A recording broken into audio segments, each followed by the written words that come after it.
Olá pessoal, tudo bem com vocês? Para quem não me conhece, meu nome é Leonardo, eu sou professor na Analise e hoje nós vamos para o AnaliseCast número 25, podcast da Analise. Eu tenho o grande prazer de receber o professor Yuri. O professor Yuri ele é engenheiro florestal pela Universidade Federal de Viçosa no ano de 1993, mestre em agronomia pela UNB no ano de 1998 e doutor em ciências do solo pela The Ohio State University em 2005. Ele atuou na CAPES de 1997 a 2009 e hoje ele é professor associado na Universidade Federal de Lavras. Ele é docente permanente dos programas de pós-graduação em Ciências do Solo e mestrado profissional em Tecnologias e Inovações Ambientais, na qual ele é coordenador nesse exato momento. Ele trabalha com várias pesquisas, entre elas mecanismo de sequestro de carbono do solo, solos florestais e pedologia tropical em geral. É com grande prazer que eu recebo o professor Yuri e bora para o AnaliseCast.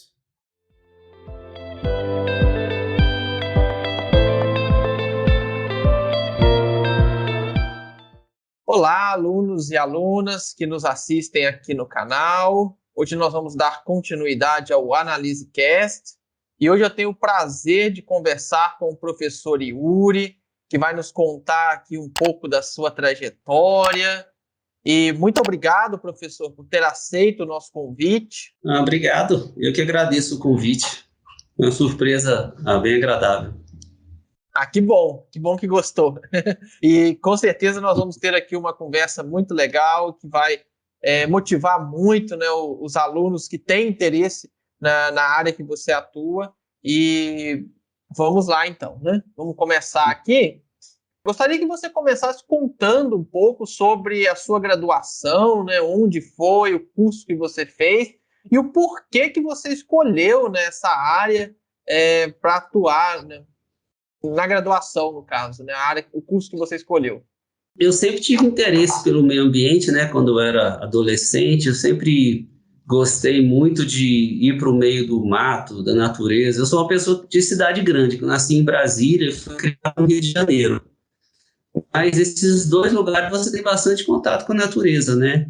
E no ano de 1986, que já tem muitos anos isso aí, né? Meu pai, que era militar, ele foi designado para servir no então Território Federal de Fernando de Noronha, né? E ele era da aeronáutica e foi para lá e foi servir. E eu comecei a passar minhas férias nesse local, né? E eu já gostava de natureza. Aí eu comecei a me interessar de uma maneira mais séria. Eu lembro que nessa época uma equipe do curso de Engenharia Florestal da UNB estava fazendo um estudo sobre a vegetação da ilha de Fernando de Noronha. E eu, como passava praticamente o dia inteiro na praia, ou me aventurando pela natureza, né, aquilo me marcou. E depois eu voltei lá outras vezes, não encontrei mais essas pessoas, mas quando chegou a hora de fazer o vestibular, eu estava decidido que eu queria estudar alguma coisa que tivesse a ver com a natureza. E eu pensei em oceanografia, né? Mas como eu era uma pessoa que ficava muito tempo mergulhando e pegando onda, sabe? Você vai achar engraçado, mas eu tinha medo de morrer no mar. Então, se eu fizer oceanografia, eu vou me aventurar demais e vou acabar morrendo no mato. Aí eu vou fazer uma coisa de terra, ou biologia ou engenharia florestal. E eu acabei optando por engenharia florestal, que eu achei que ela tinha não só uma parte científica, mas um aspecto mais voltado à produção econômica também. E acabei escolhendo. Na época não tinha muitos cursos de engenharia florestal no Brasil, se não me engano devia ter uns 4, mas tinha Viçosa, Lavras, a Exalc, em Piracicaba e, não me engano, Santa Maria. Então tinha não mais que 4 ou 5 cursos de engenharia florestal. E eu lembro que o ranking que saía, até na época da revista Playboy, eles saíam todo ano um ranking das universidades por curso. E eu vi qual seria o curso número 1 desse ranking, foi o da Universidade Federal de Viçosa. Eu fiz vestibular em 1989 e acabei passando e sendo selecionado para fazer esse curso lá, que demorou 5 anos. que na época era 5 anos, não sei se ainda é.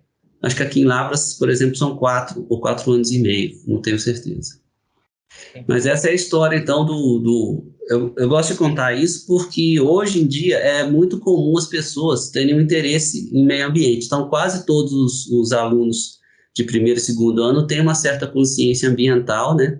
Mas nos anos de 1980 isso era uma coisa muito rara, então muito pouca gente se interessava por isso.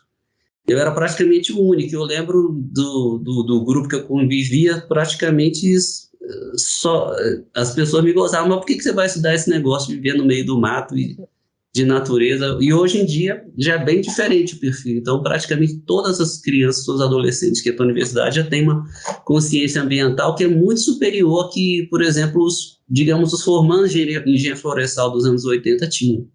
É legal, né, você trazer esse ponto, porque realmente, né, eu sou uma geração um pouquinho depois, né, eu nasci em 90, mas também a minha geração, principalmente no início, não se importava muito, né? A gente não era um assunto de se debater igual é hoje, onde a gente fala de mudança climática, de conservação, né, de emissão de carbono.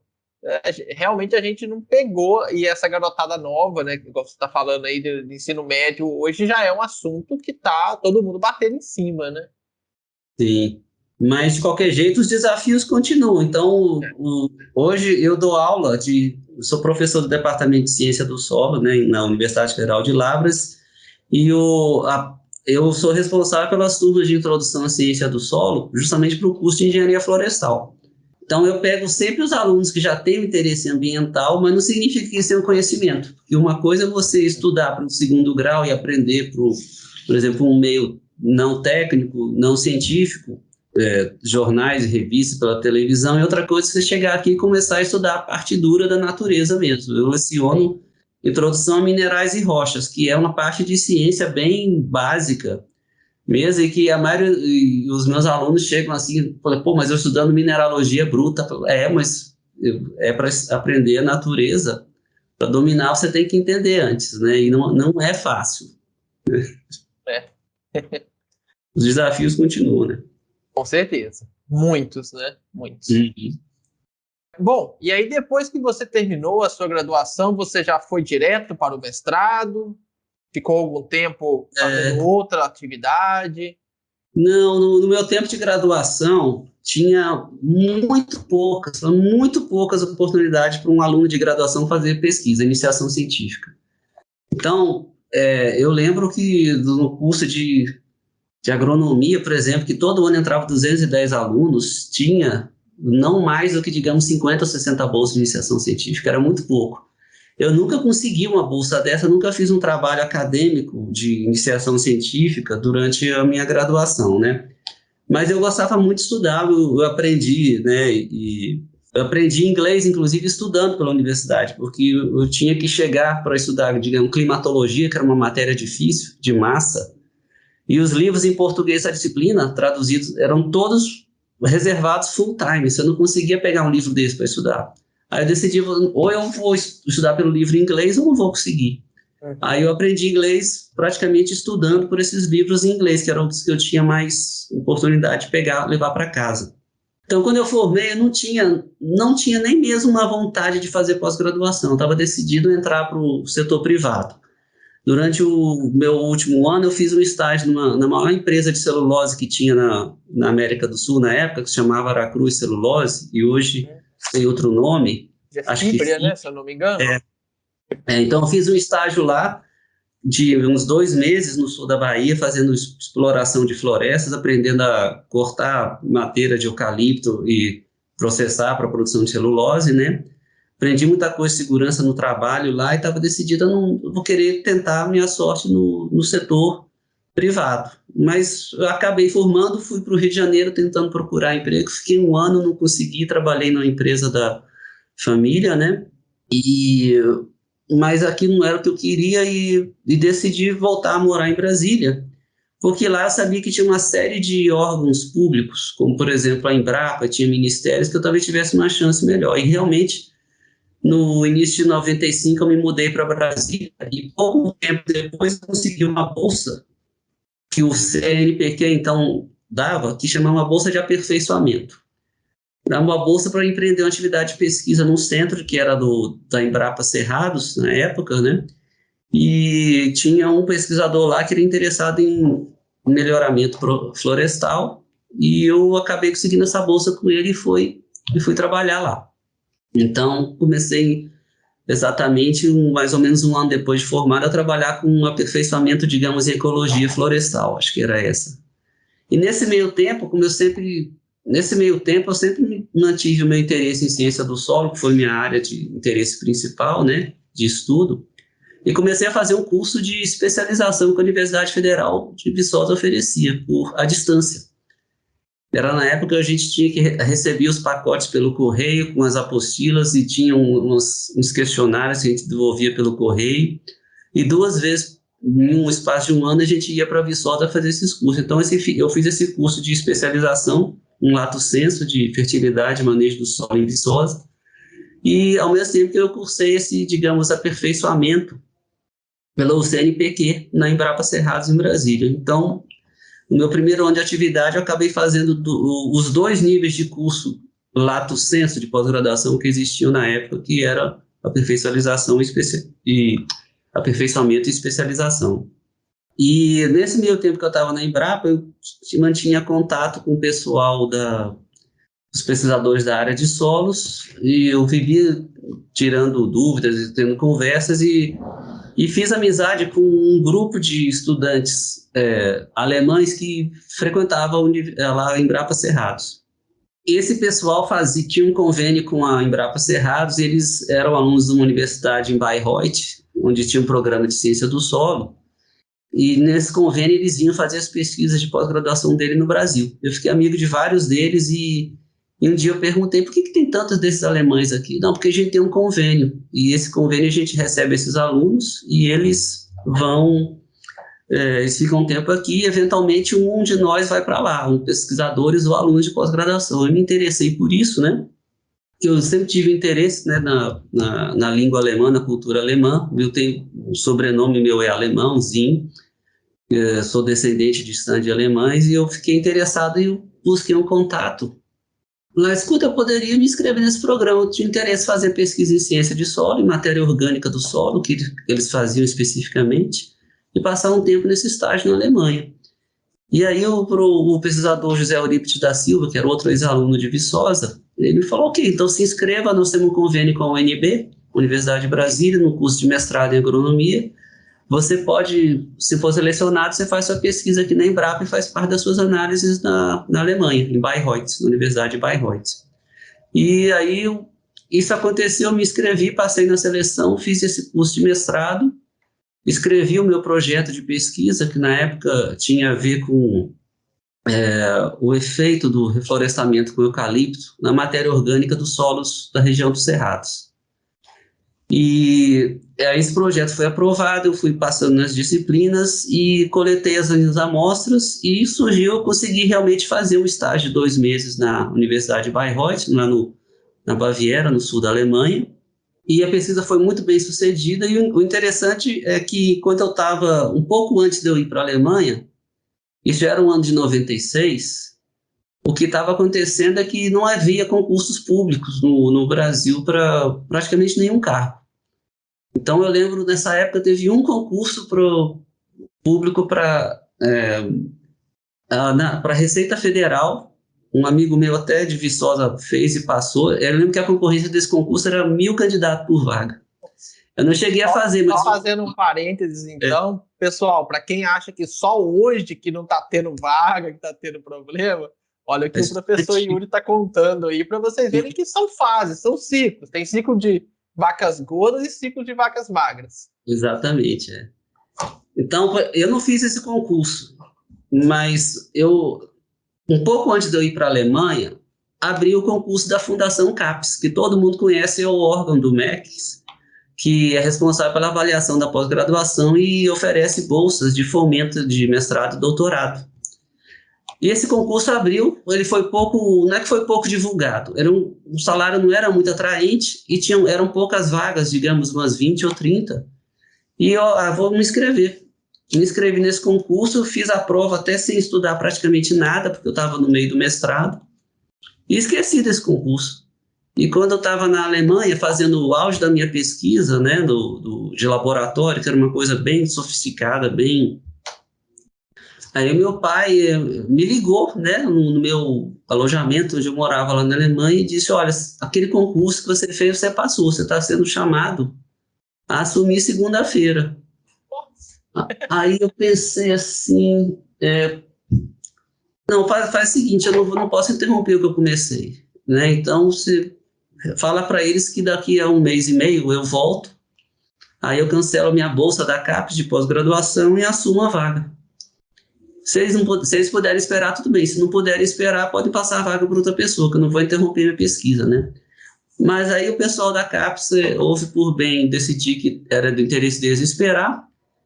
Então, eu terminei meu estágio de 2 meses e meio na Alemanha, terminei a pesquisa, voltei para o Brasil, e logo que eu voltei, em vez de reativar minha bolsa de pós-graduação, eu cancelei minha bolsa e assumi o cargo na CAPES como analista de ciência e tecnologia júnior, né, nesse ano de 97, se não me engano.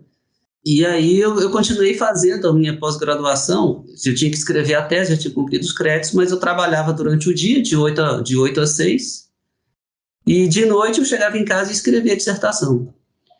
E consegui, assim, depois de 1 ano, atrasei um pouco o mestrado, foi 2 anos e meio, mas eu consegui defender a minha dissertação com a pesquisa que eu fiz, e nesse meio tempo eu também já estava trabalhando. Quando eu defendi, eu já tinha mais de 1 ano de servidor público concursado da CAPES.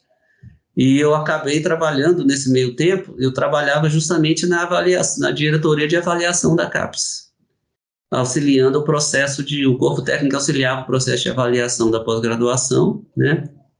E eu defendi meu mestrado e continuei trabalhando lá até mais ou menos o ano 2000, sempre com a pós-graduação. Mas a verdade é que eu não estava muito... Já tinha esse emprego estável, né? Já tinha estabilidade no serviço público, estava morando em Brasília, já tinha o meu mestrado, já tive o acréscimo de salário com o mestrado, mas eu não estava muito satisfeito com aquele cargo, que na verdade eu tinha mesmo essa vocação acadêmica, que eu acho que é uma coisa que depois a gente tem que discutir, que eu gostaria que os alunos têm que pensar, assim, o que é essa vocação acadêmica, porque eu entendo que a parte mais importante de você escolher um curso de graduação é você escolher a área que você gosta de atuação. Mas o movimento de você ir para pós-graduação é pensar se você tem uma vocação acadêmica, especialmente para o curso de doutorado, não tanto para o de mestrado, né? Durante o meu período na CAPES, uma das coisas que eu fazia era resgatar os documentos históricos daquela organização, né? E aí eu aprendi todo o funcionamento, o embasamento teórico, didático, conceptual da pós-graduação, que foi, inclusive, eu lembro que um trabalho que coube para mim foi reeditar o Parecer Sucupira, eu lembro que eram uns documentos velhos dos anos de 1965 do Conselho Federal de Educação da época, e aquilo estava tudo lá mofado, eu tive que pegar aquilo, redigitar aquilo, fazer a edição do texto e para o documento ser republicado. Eu acabei aprendendo toda essa fundamentação teórica da pós-graduação nesse meu tempo na CAPES. Mas nesse meio tempo, né, eu tinha decidido que eu tinha essa vocação acadêmica, que eu queria realmente aprender a fazer pesquisa, queria fazer doutorado, e não mais eu queria ficar no Brasil, eu queria ter uma ideia de como que era o meio ambiente do mundo. Eu tinha um grande interesse de saber como é que funcionava um meio ambiente, vamos dizer assim, num clima temperado. Que no Brasil a gente estuda, você vai saber o que é agricultura tropical, meio ambiente tropical, floresta tropical, cerrado, aqui é tudo tropical. E eu tinha muito interesse em ver como é que o mundo era diferente no ambiente temperado. Eu tinha visto um vislumbre disso na Alemanha, visto as florestas da Alemanha, os solos muito diferentes. Agora eu vou tentar fazer um doutorado no exterior. Na época a CAPES oferecia muitas bolsas nisso, o CNPq também, isso era 1999, se não me engano. E eu acabei me inscrevendo na CAPES mesmo, para conseguir essa bolsa. Fui aprovado e eu escolhi para fazer doutorado na Universidade Estadual de Ohio, Ohio State University, com o meu orientador que chamava Ratan Lau. que era uma das maiores autoridades do mundo em ciência do solo. A área dele era a física do solo, mas ele tinha ficado especialmente conhecido porque ele foi a primeira pessoa a adaptar o conceito de sustentabilidade ambiental à ciência do solo. E ele começou estudando o que a gente chama de sustentabilidade agrícola. Na verdade, a área dele era física do solo voltada à hidrologia, relações hídricas de solo, para irrigação, para erosão, essas coisas. Ele tinha trabalhado uns 20 anos na África, aí redescobriu esse aspecto que era pouco explorado e virou professor no Ohio State University em 1986 e mais ou menos em 1999, que ele já era uma pessoa muito conhecida, eu quis ir para lá estudar isso, fui aprovado, ganhei a bolsa e me licenciei da CAPES e fui para os Estados Unidos, onde acabei fazendo meu doutorado lá em 5 anos. 4 anos com bolsa da CAPES, e como a minha pesquisa estava sendo muito bem sucedida lá, depois desses 4 anos, eu ganhei também uma bolsa da reitoria da Universidade do Estado de Ohio para continuar meus estudos por mais um ano. Então, eu fiz meu doutorado em 5 anos. E só então que eu voltei para o Brasil. Mas o meu foco de pesquisa sempre foi estudo dos solos brasileiros, principalmente da região do Cerrado, sobre vegetações nativas ou de florestas de eucalipto. E nesse meio tempo começaram a sair meus primeiros artigos científicos. Da minha tese de mestrado mesmo eu escrevi em 1999, ele foi aprovado em 2000, mas só foi publicado em 2002, quando eu já estava fazendo doutorado. E eu terminei meu doutorado em 2005, no final de 2005, e voltei para o Brasil, onde eu retomei meu cargo na CAPES, enquanto eu procurava um concurso, um concurso de universidade. Tentei alguns, em várias universidades, não tive sucesso nenhum e nesse meio tempo eu fiz um concurso para a Agência Nacional das Águas. Aí nesse aí eu fui aprovado e eu estava pensando em assumir esse cargo quando aí abriu o concurso aqui da UFLA, de professor de ciência do solo. Eu não estava muito interessado, mas eu acabei fazendo, porque tem um motivo prosaico, eu nem vinha fazer o concurso. Mas aí ele coincidia de cair junto com a festa de formatura de 15 anos de Viçosa. E eu pensei, olha, eu acho que eu tenho pouca chance de passar nesse concurso, mas eu vou aproveitar, faço o concurso e depois vou passar o fim de semana na cerimônia de ex-formandos de Viçosa, que é uma coisa que eu sempre quis fazer e não tive chance e tal. Aí vim e fiz o concurso e esqueci o concurso, achava que eu não ia passar, e fui para Viçosa, fui para a festa e fiquei lá o fim de semana. E só depois de uma semana, uns 10 dias depois do concurso, que alguém me ligou, parabéns. Eu falava, por quê? Porque você passou no concurso. É mesmo? Puxa, eu sabia que eu nem imaginava que ia passar naquele concurso. Aí eu acabei passando, aconteceu de maneira mais inesperada, assim, quando eu já não achava mais que eu ia conseguir uma vaga de professor, passei. Tudo pela festa da nossa associação de ex-formandos de Viçosa, que se você não foi um dia, você tem que ir. Eu ainda não fui, acabei não indo, mas vamos ver se eu vou no futuro. Você vai gostar muito. O pessoal fala maravilhas, né, dessas festas. Vamos ver Sim. agora, né, com o fim da pandemia, a gente poder ir nesses eventos novamente. Eu tô doido para ir, vou fazer 30 anos. 30 anos de formado. Não, legal. E que bacana, né? Assim, você teve uma grande história antes de assumir o cargo de docência, né? Porque hoje talvez isso está acontecendo, né? Faz graduação, mestrado, doutorado, já entra como professor na sequência. E, assim, o que eu costumo perguntar é o que você achou, né, dessa vivência sua fora, né? Você foi para CAPES, né? Teve trabalhos na Alemanha, trabalhos nos Estados Unidos. O quanto que isso agregou o que você faz hoje, né, dentro da universidade, e também você agora pode falar um pouco sobre o que você tem feito, as disciplinas. Você já até falou um pouquinho, mas falar um pouco mais do seu trabalho e como que essa carreira antes te ajuda hoje, né, no seu trabalho.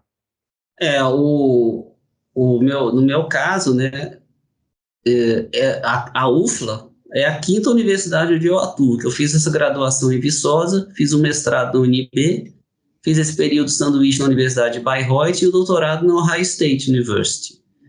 A única coisa que eu não fiz ainda, mas na verdade é porque a pandemia estragou, né, foi um pós-doutorado que eu estava interessado em fazer, eu até consegui a bolsa, mas aí nós cancelei por outros motivos e pela pandemia. Mas de repente eu não consigo fazer. Mas a grande verdade é a seguinte, que eu acho que é muito importante para a gente ter uma formação mais ampla.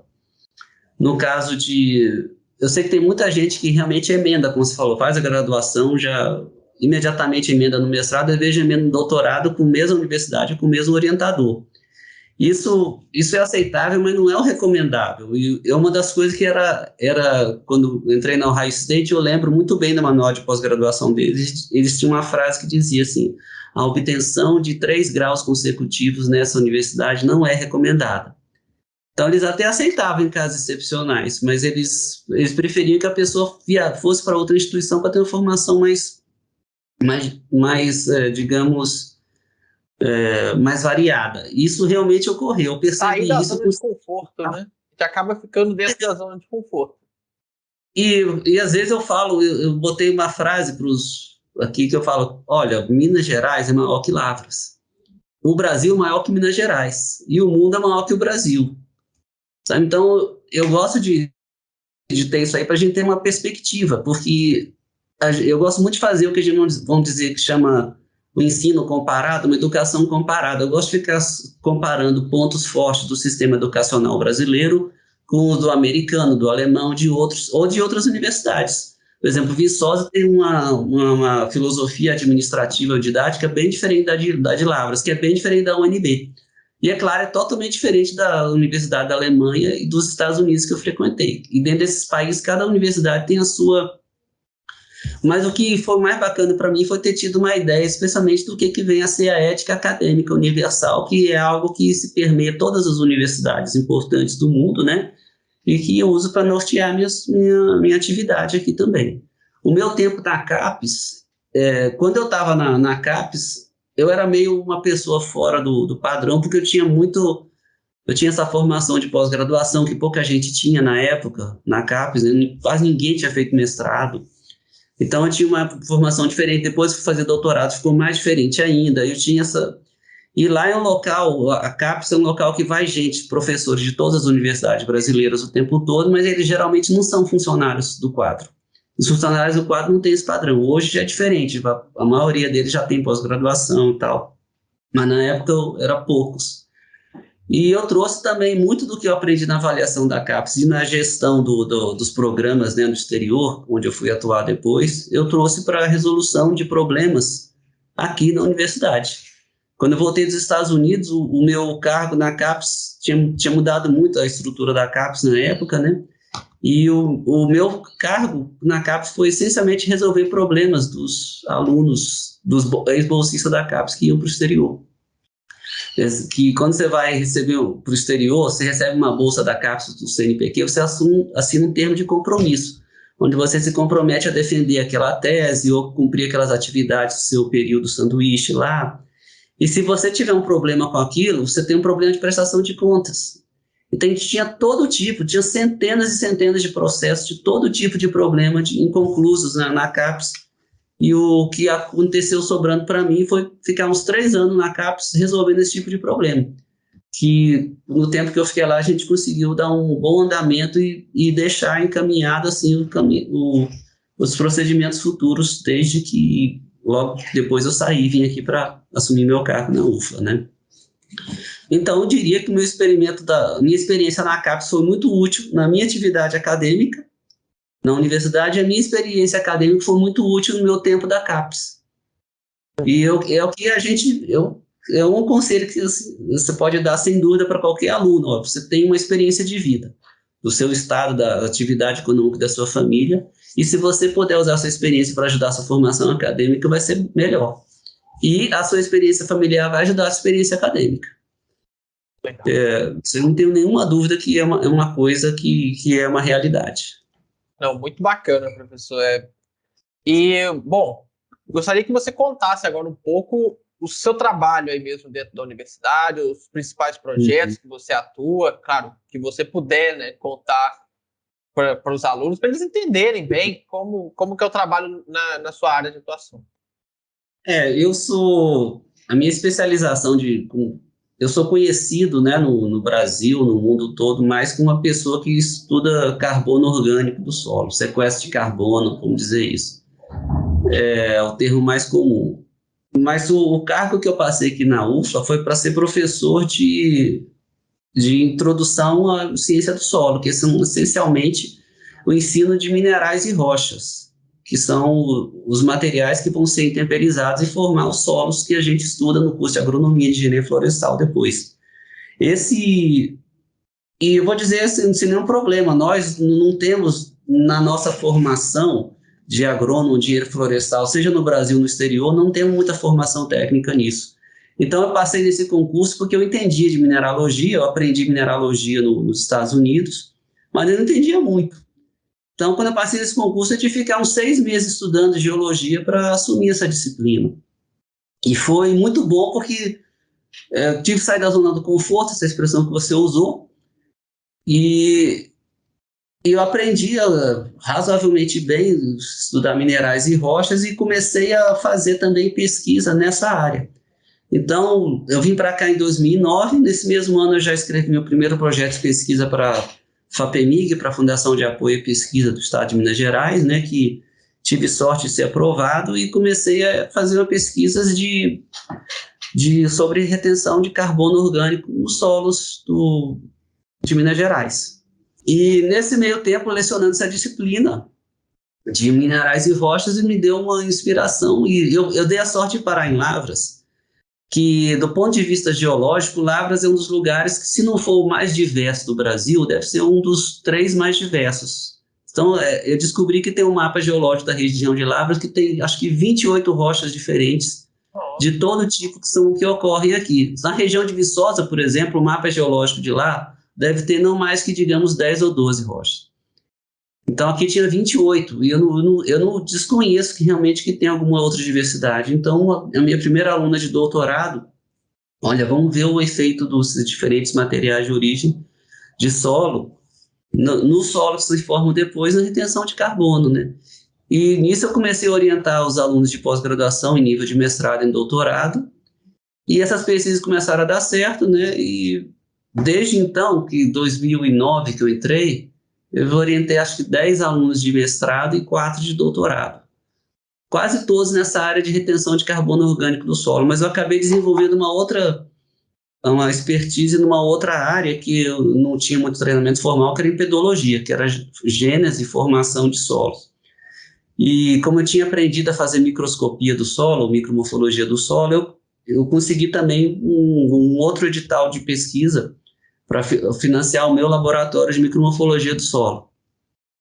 E eu consegui, comprei um bocado de microscópios, umas máquinas para preparar, e os meus alunos todos começaram a fazer esse tipo de pesquisa, né, que de maneira geral também foi muito bem sucedido. Então, a minha atividade hoje aqui na UFLA, eu dou uma disciplina de graduação todo semestre, né, toda semana, para os alunos ingressantes de engenharia florestal. E na pós-graduação, eu atuo em 2 programas, um é o mais tradicional, que é o de ciência do solo da UFLA, né, que é conceito 7 na CAPES, que acho que já tem 50 ou 60 anos, acho que são 50 anos, ele é de 1976, se não me engano. E esse curso aí, eu estou nele desde o início, mas eu também acabei me tornando docente de outro curso de mestrado profissional que a UFLA criou, e hoje eu sou também coordenador desse curso de mestrado profissional. Então, hoje eu acabo dividindo o meu tempo com, digamos, um terço da carga horária em graduação, em aulas de graduação e pós-graduação. De pós-graduação mesmo, eu dou, acho que 4 ou 5 disciplinas diferentes na área de solos, e são bem pouco relacionadas entre si. Então, eu dou uma disciplina de pedologia ambiental, outra de micromorfologia do solo, dou uma disciplina de matéria orgânica do solo com um colega meu, e outra ainda que eu criei ano passado, na pandemia, que foi de ensino remoto, que foi pela primeira vez, se não me engano, tinha alunos de outras universidades cursando, que era sobre o sistema americano de classificação de solos, o Soil Taxonomy, que eu acho que também era a única que tinha no Brasil sobre isso, né?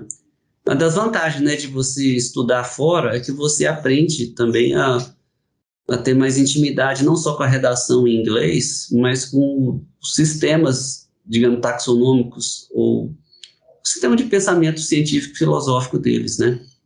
Então, hoje eu estou mais ou menos voltando à atividade mais de pesquisa que acabei interrompendo na pandemia, né, que a gente não podia sair, encontrar alunos de pós-graduação, não podia mais ir para o campo, não podia coletar solos.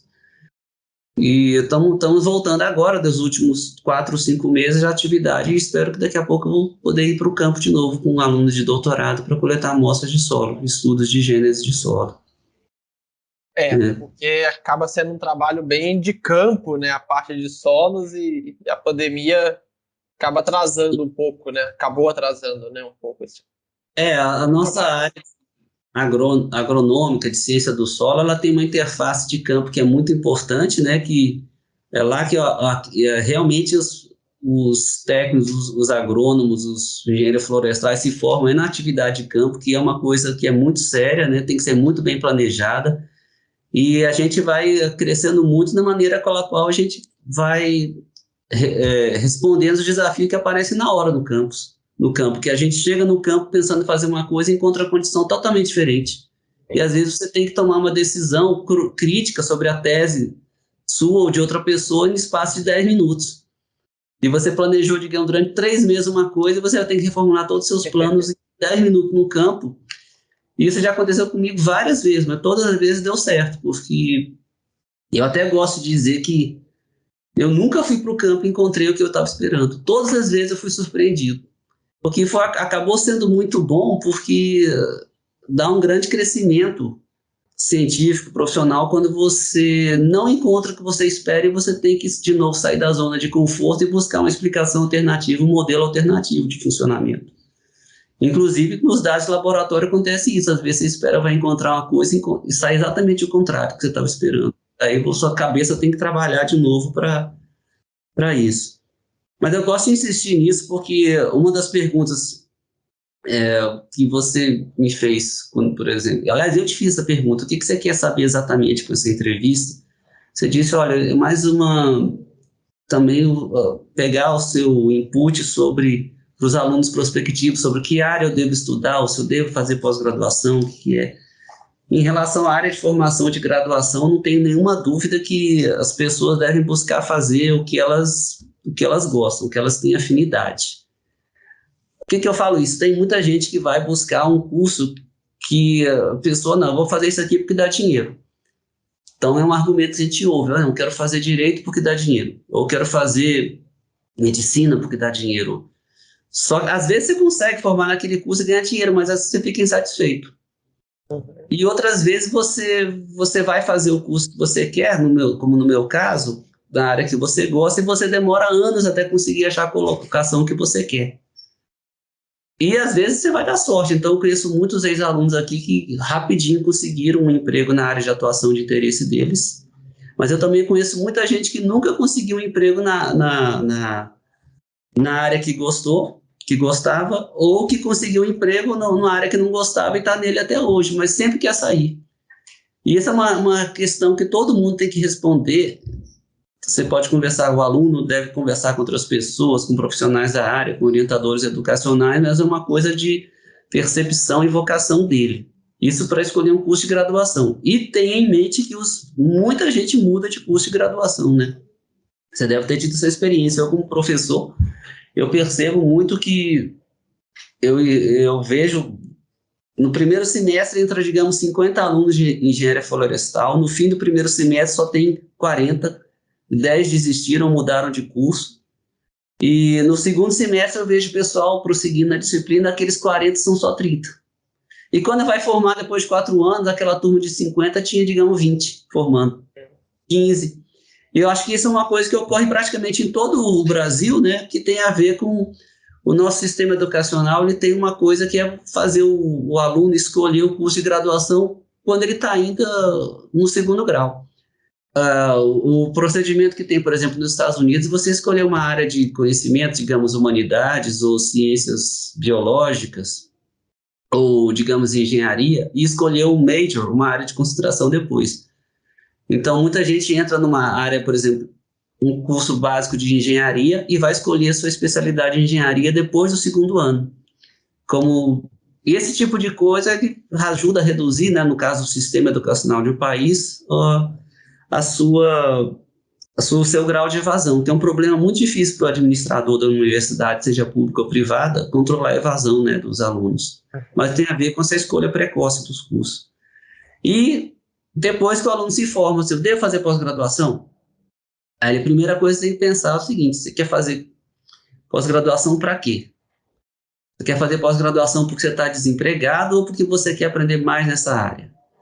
Eu não estou dizendo que uma é errada ou outra é certa, não, porque você pode muito bem, eu estou desempregado, fazer mestrado nessa área que eu gosto, não tem nenhum problema. Mas aí, digamos, muita gente acaba fazendo só pós-graduação lato sensu, que não chega a ser um grau acadêmico, que é um curso de especialização, digamos.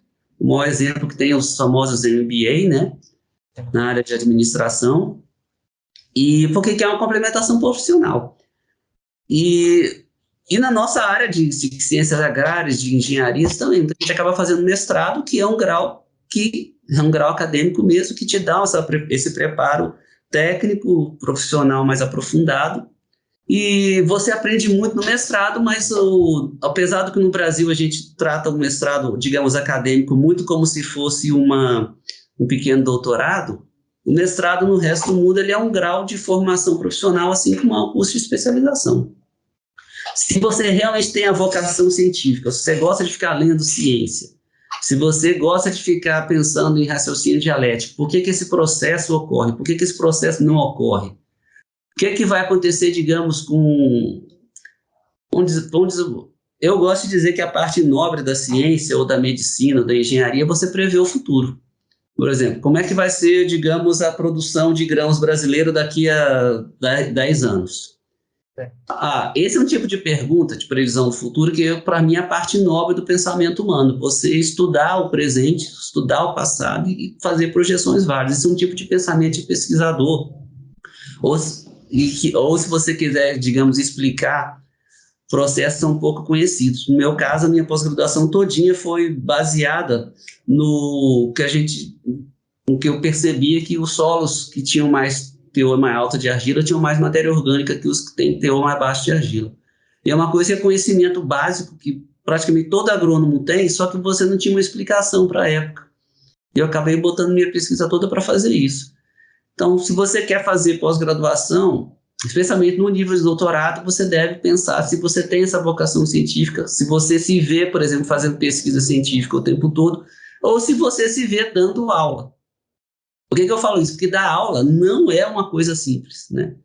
Você ficar lá na sala de aula dando aula para 100, 150 alunos, um assunto que é de complexidade alta, não é uma coisa fácil. E todo mundo tem a experiência de ter dado um seminário de graduação que a pessoa ficou paralisada, né? Falando, você fica extremamente nervoso com a banca avaliando, né?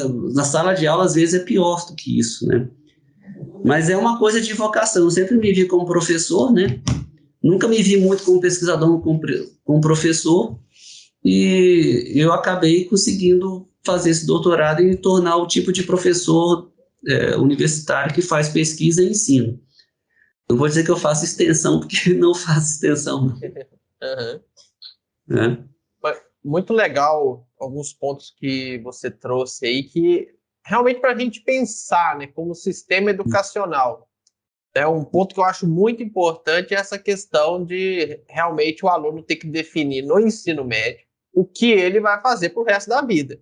Se a gente pensar que um aluno no ensino médio ele tem ali em torno de 15, talvez até uns 18 anos, né? Principalmente hoje que né, tá conseguindo entrar mais cedo, tal, quer dizer, no máximo 18 anos o aluno termina o ensino médio e vai ter que definir alguma coisa. E essa decisão, muitas das vezes, não vai ser acertada, até por uma questão de não ter maturidade suficiente em muitos casos, e aí causa essa evasão depois nas universidades, que é como você mesmo falou, né, um problema sério, né, dentro das universidades hoje. Sim, e os alunos também se sentem mal depois, né, de ter mudado de curso e tal, e às vezes eu encontro.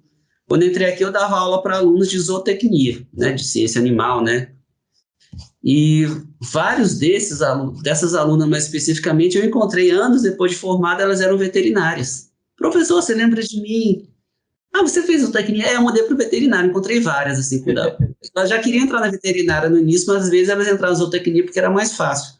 Mas muita gente muda de curso. Você falava, olha, realmente o que importa é você ficar satisfeito, você ficar feliz, porque não só você ter um emprego e tal, mas você ter um emprego que você fique feliz, porque mesmo que você tenha um emprego e você não tiver naquela vocação fazendo o que você gosta, você vai querer mudar. E aí você fica sempre com aquele incômodo, eu quero fazer isso, quero fazer aquilo, né? Eu posso dizer que eu dei sorte de me tornar professor na Universidade Federal de Lavras. Em 2009, tinha muitos concursos sendo abertos, mas nunca foi fácil passar em concurso público, seja de professor ou de técnico de um órgão, como a Receita Federal, ou a CAPES, ou o CNPq, ou, digamos, o IBAMA. Nunca foi fácil. Só que muitas vezes você acaba ficando anos trabalhando numa coisa que você não gosta. Então, mas isso é uma coisa que só cada pessoa pode buscar de novo a opinião de gente da família, de outros profissionais, tudo, mas é uma decisão que infelizmente tem que tomar cedo. Mas se no meio do curso quiser mudar, saiba que vocês não foram os primeiros a fazer isso. Eu não fiz, mas praticamente metade dos alunos que eu tive ou mais fez. É verdade. E no final. É muita gente que acaba mudando. E é isso, né? Tem que realmente buscar o que você gosta. Não adianta continuar numa coisa que você já sabe que não gosta e que lá no final você vai ou ir para um trabalho ruim, né? Ruim no sentido de não gostar mesmo, de ficar trabalhando numa coisa que você não gosta. E isso não faz sentido, né? Se a gente pensar na vida, não faz muito sentido. E pós-graduação, né? Você também falou a questão da pós-graduação. Agora, eu não sei como que você vê esse tema e eu quero trazer aqui para ouvir a sua opinião também, até por você já ter trabalhado na CAPES, eu acho que é até legal isso. A questão da defasagem hoje da bolsa, né? Se a gente pensar aí em relação ao salário mínimo, por exemplo, né? Então, a gente tem aí hoje a bolsa de mestrado valendo um pouquinho mais de salário mínimo. Isso, às vezes, o aluno sai da graduação e já consegue um emprego com um salário superior, né, ao que nós temos hoje na Bolsa. E você acha que isso pode acabar desmotivando muitos estudantes que talvez até queriam ir para o mestrado, para o doutorado, eu quero seguir, mas eu consegui um emprego aqui, sei lá, de R$ 2.500 e eu vou trabalhar. É melhor para mim nesse momento. O que você acha em relação a isso? Essa questão realmente existe, né, da validade do valor da bolsa pode estar um pouco defasado, mas o que eu tenho uma tendência eu acompanho essas tendências de mais longo prazo. Então, vamos dizer assim, quando eu entrei na CAPES em 96, tinha muito pouca bolsa de pós-graduação para o Brasil, de mestrado e doutorado, e tinha relativamente bastante para o exterior, fazer doutorado no exterior. O que aconteceu nesse meio tempo é que dos anos de 2010, 2008 em diante, começou a ter uma expansão do número de bolsas, de número de programas de pós-graduação no Brasil, que foi crescendo muito. Eu lembro do diretor de programas da CAPES me falar num corredor assim, ó, tem uma meta que o Brasil tem que formar 16 mil doutores por ano. E eu não tenho a menor ideia se esse número é muito ou pouco. Esse é o diretor de avaliação da CAPES, na época, me disse, né? Mas esses números aparecem, então realmente teve um crescimento muito grande do número de programas de bolsa de pós-graduação nesses anos 2010, e com a crise financeira que teve em 2014, que você pode dizer que se estende até hoje, esses valores de bolsa mais ou menos ficaram estagnados e o crescimento estancou ali. O que mais estancou ali também? Até 2015, 2016, ainda tinha muitas universidades novas ou campos fora de sede sendo abertos e escolas técnicas federais virando institutos técnicos federais. E teve uma grande oferta de cargos de professores com nível de doutorado nessas instituições. Então, nessa época que tinha um grande crescimento do parque de pós-graduação brasileiro, tinha também uma grande oferta de vagas de professores.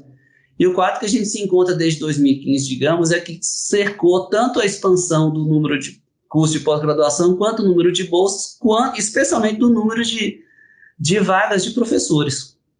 Nesse meio tempo, então, o número não cresceu muito, também eu acho que ele cresceu de maneira exagerada naqueles anos, mas a situação que a gente tem hoje, então você tem um valor defasado, é verdade. Então, quem conseguiu um emprego pagando 2 salários mínimos, digamos, para um engenheiro agrônomo, que é pouco, mas a pessoa pode pensar, não quero fazer mestrado, quero pegar isso aqui. Mas tem uma outra coisa que aconteceu que, no caso, diminuiu o interesse pela pós-graduação nos últimos 2 anos. Não só pela pós-graduação, mas pela graduação também. Na minha universidade, mas imagino que nas outras, você teve um grande desestímulo dos alunos em tentar entrar no curso de graduação ou de pós-graduação, porque, essencialmente, o que a gente fazia deixou de existir. Então, o nosso ensino presencial, que era baseado na sala de aula ou na aula de campo, de laboratório, se tornou um ensino remoto, por via uma tela de computador. Então, o aluno podia fazer o Enem, entrar na Universidade Federal X ou Y, e, em vez de ir para essa universidade, ficar na sala, no quarto dele, assistindo aula remota. Na minha matéria, por exemplo, isso foi desastroso, porque a minha matéria envolve manuseio de minerais e rochas em laboratórios. Como é que eu ia fazer isso no ensino remoto? Então, eu percebi, e até hoje os problemas continuam, mesmo que o ensino remoto já esteja sendo abandonado nos últimos meses, mas ainda há uma procura relativamente pequena pela graduação, pela pós-graduação, porque essencialmente é a incerteza das pessoas. Eu vou ter todo esse esforço para entrar numa universidade, sendo que eu não vou entrar na universidade, eu posso ficar 2 anos, ou 3, ou 4, dentro da minha casa, sem nunca ter ido no campus, nunca aprendido uma aula prática, para formar para um mundo que talvez não exista mais. Porque o mundo pós-pandemia, ele é diferente do mundo pré-pandemia. Então, realmente tem essa série de desafios que o gestor do MEC, da CAPES, das universidades, tem que pensar como atrair os novos talentos, porque a sociedade precisa dessa formação desses profissionais nesse contexto de incerteza econômica, de incerteza sanitária e da própria mudança do mercado de trabalho que já estava ocorrendo há vários anos antes, né? Então, você fala, o concurso hoje é difícil. No meu tempo era difícil, depois ficou mais fácil, mas o próprio o trabalho no setor privado ele está ficando cada vez menos, digamos, formalizado no sentido de uma carreira de contratação formal e está ficando mais pelo que eles chamavam de uberificação da economia. Então, muita gente acaba trabalhando para si próprio, fazendo o que os Estados Unidos também chamam gig economy, né? Que você, digamos, presta serviço, como, por exemplo, o Uber, mas você não é funcionário do Uber, ou... Sim. Bom, de qualquer jeito, tem realmente uma grande mudança econômica ocorrendo e é natural que o sistema educacional formalizado do Ministério da Educação e da CAPES tenha dificuldade para se adaptar a essa mudança, que é mais rápida. Mas, de fato, sim. Mas, respondendo a sua pergunta, mesmo se as bolsas tivessem um aumento, digamos, 20%, 30%, eu tenho certeza que ia continuar tendo uma menor busca do que tinha há 8 anos atrás. Talvez seja melhor acontecer isso, porque a gente estava talvez formando muita gente na pós-graduação com um perfil para ser pesquisador de Embrapa ou de universidade que acaba atuando numa empresa privada ou numa outra coisa que não era necessário a pessoa fazer doutorado. Então, talvez tenha expandido um pouco demais o parque de pós-graduação brasileiro, mas como eu estou aqui, eu não acompanho mais esse tipo de estudo e números que se faz, porque são realmente pesquisas que são feitas pelos departamentos, né, de educação, mas também ajudar a embasar, a formular essas políticas. Não, legal, muito, muito boa a discussão. Esse é um ponto muito importante mesmo, que a pandemia mudou a nossa visão de mundo, né? Muita coisa que há 3 anos atrás não era importante, às vezes nem existia, hoje já mudou completamente.